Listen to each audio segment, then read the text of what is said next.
Selamat pagi rekan-rekan pembelajar semuanya dimanapun kalian berada. Salam dan bahagia. Perkenalkan saya Petrus Afendi, calon guru penggerak dari SMA Swasta Katolik Baktiar Sama Omere, Kabupaten Sika. Kali ini saya akan hadir menemani rekan-rekan semuanya dalam video pembelajaran terkait dengan proses pembelajaran diferensiasi dan kompetensi sosial emosional. Kalau kita dalam doa spontan, maka kita mengerti pikiran diri kita berubah dan Bapa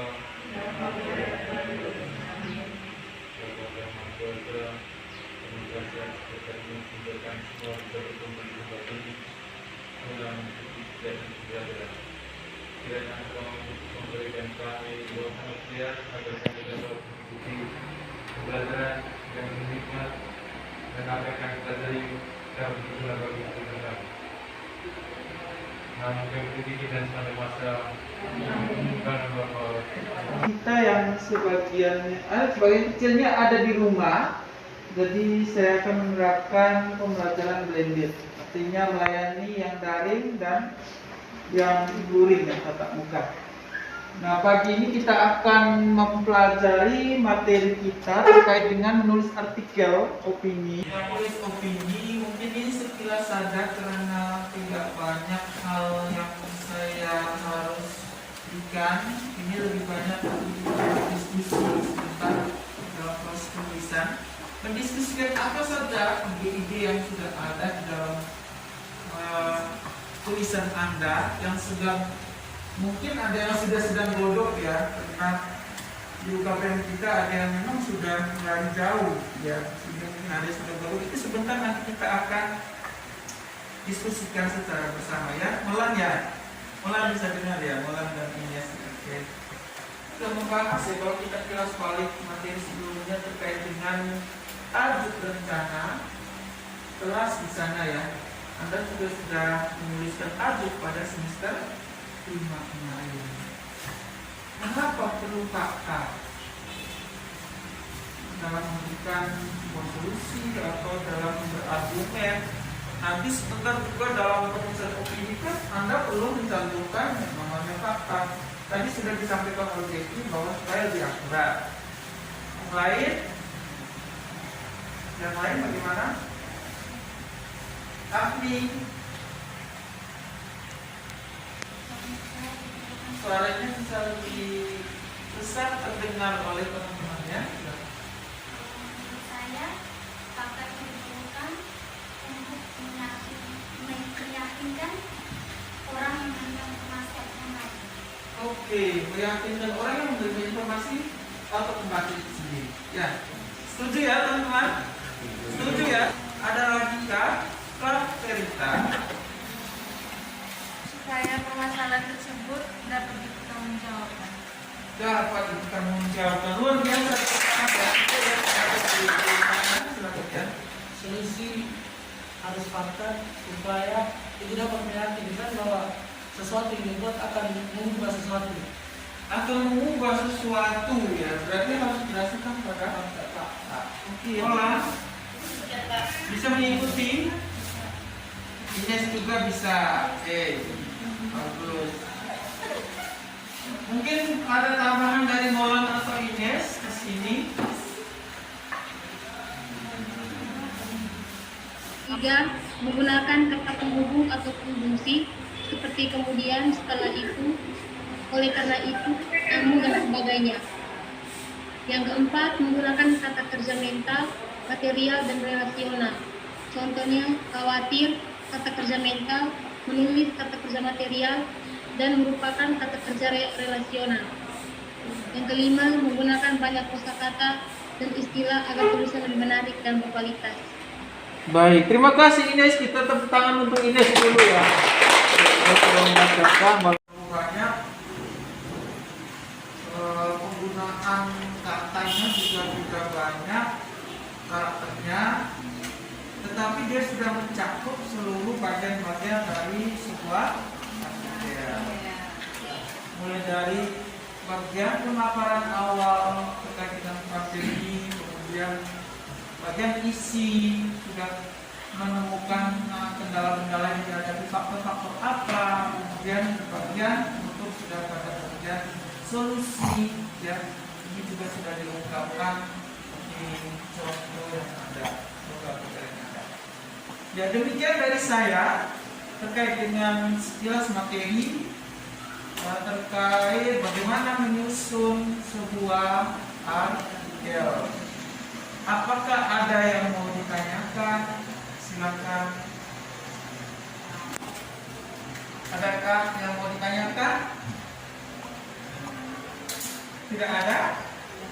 Tidak ada? Jelas? Jelas. Oke, tepuk tangan untuk kita semua dulu.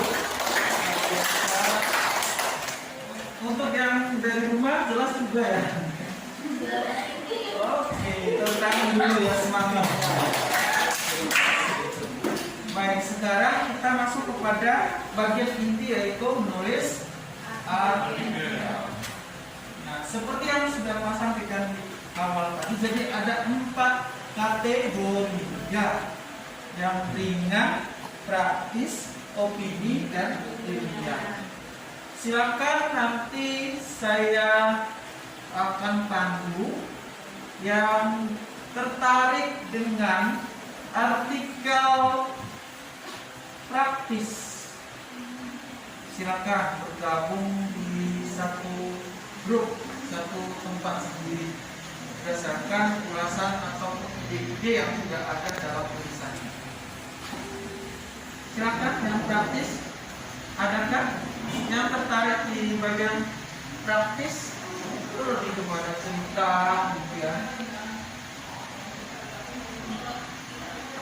Iya, Ines dengan Molan tertarik pada apa ini? Praktis, berdua ini sudah ya. Praktis. Baik.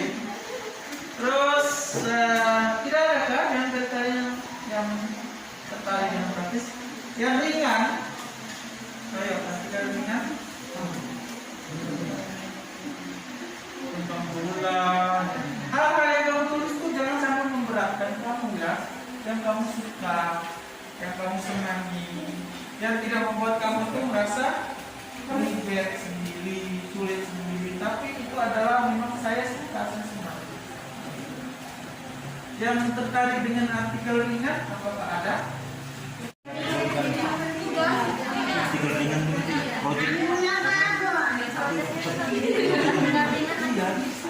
Kalau sudah ada produk yang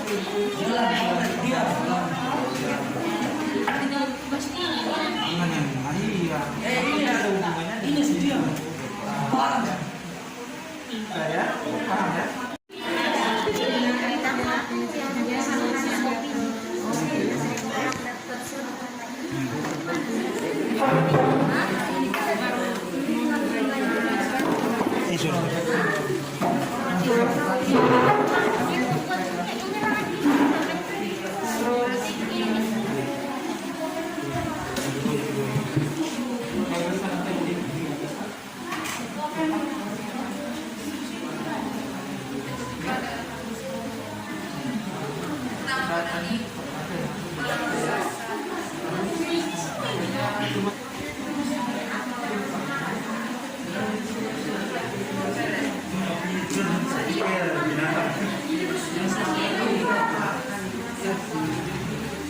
Kalau misalnya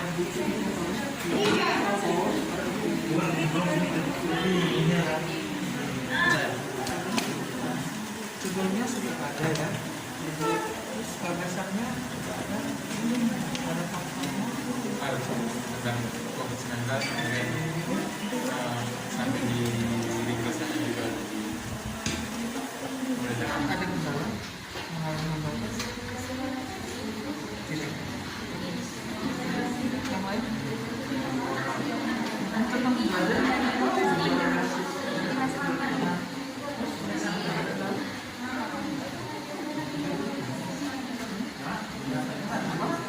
halo.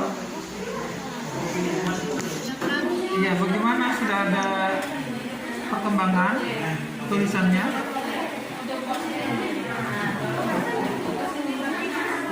ya?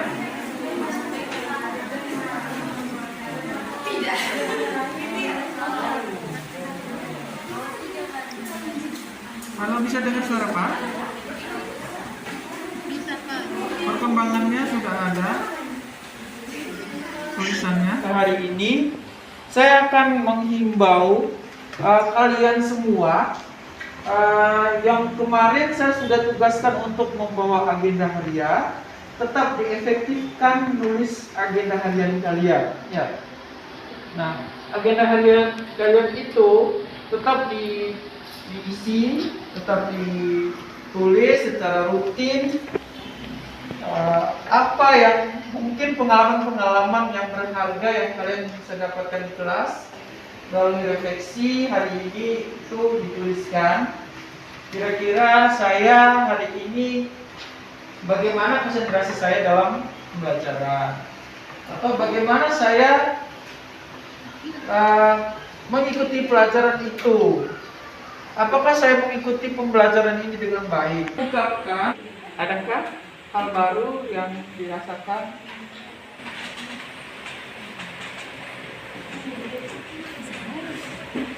Malu. Malu. Silakan.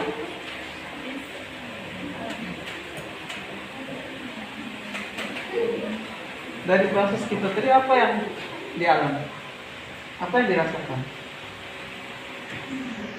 Yang saya rasakan dalam pelajaran tadi, dalam kelas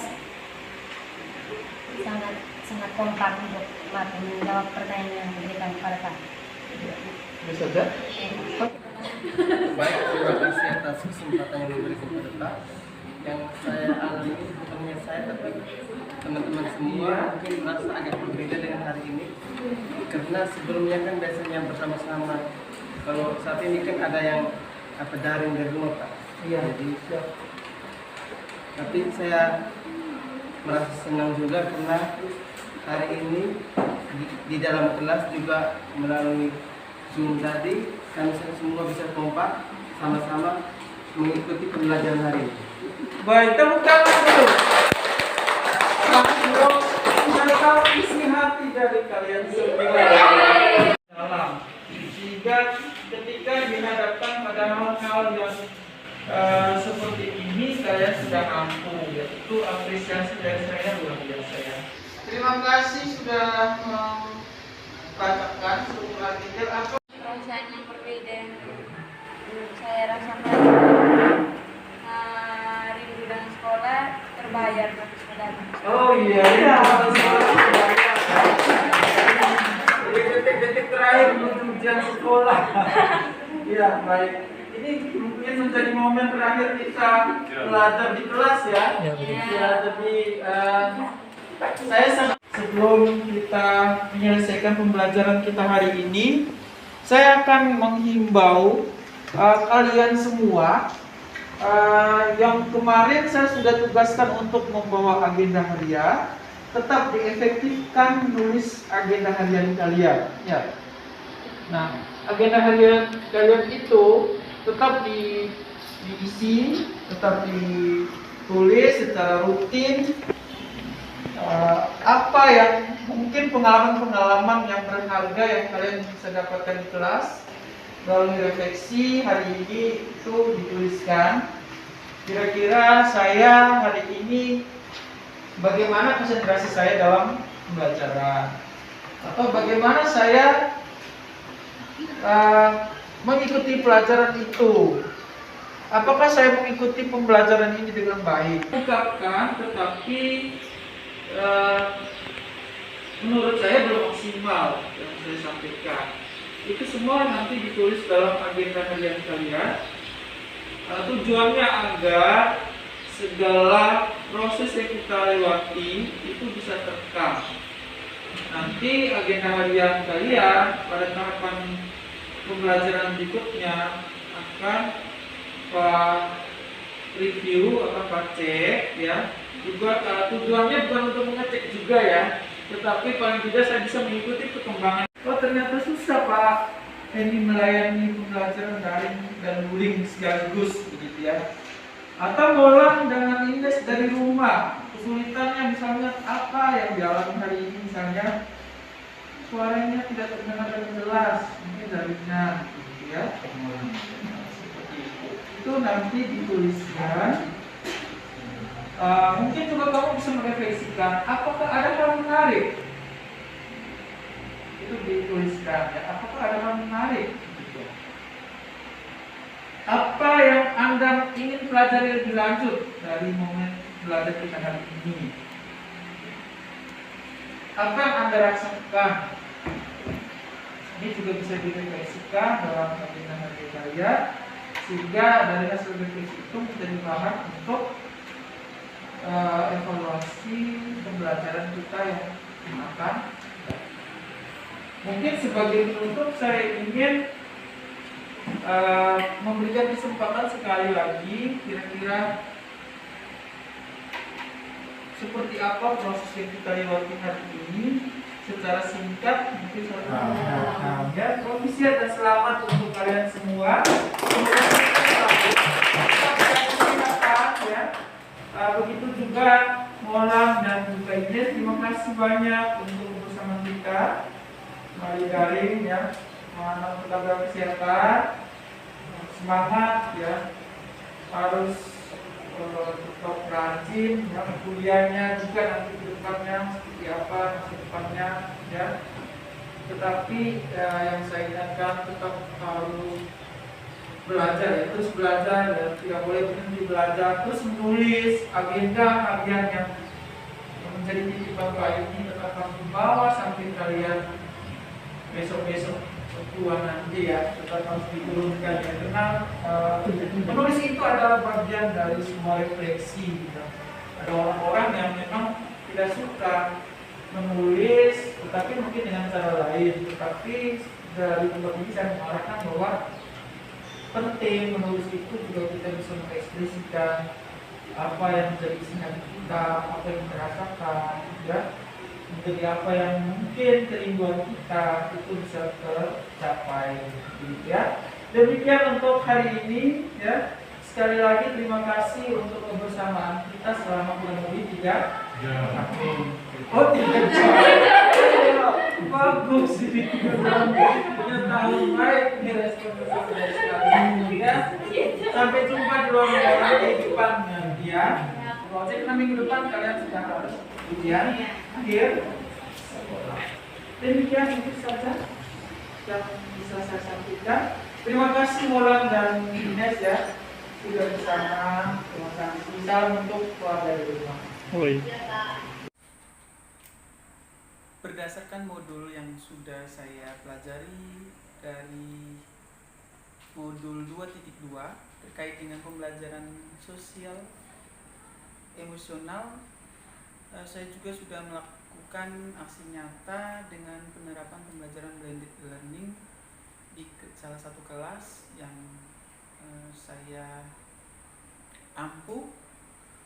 Nah, dari situ saya coba menggabungkan pembelajaran diferensiasi dengan kompetensi kesadaran diri melalui teknik jurnal diri. Nah, dari materi yang sudah saya jabarkan terkait dengan menulis opini, di sini menurut saya kompetensi kesadaran diri melalui jurnal diri atau agenda harian ini lebih tepat saya terapkan karena berhubungan dengan kompetensi anak di bidang menulis, sehingga bisa klop dengan apa yang sudah mereka pelajari dari materi dan juga sikap apa yang saya harus tumbuh kembangkan dalam pelajaran yang sudah saya lakukan bersama anak-anak. Dari apa yang sudah saya terapkan di kelas, yang sudah saya lakukan di kelas, yakni pembelajaran berdiferensiasi yang coba saya gabungkan atau hubungkan dengan teknik kompetensi sosial emosional, itu bisa menjadi salah satu alternatif atau inspirasi untuk pelajaran bahasa Indonesia maupun pelajaran-pelajaran lainnya, mengingat kompetensi sosial emosional dan pembelajaran berdiferensiasi ini menjadi sangat penting dibutuhkan dalam proses pelayanan terhadap peserta didik yang lebih baik.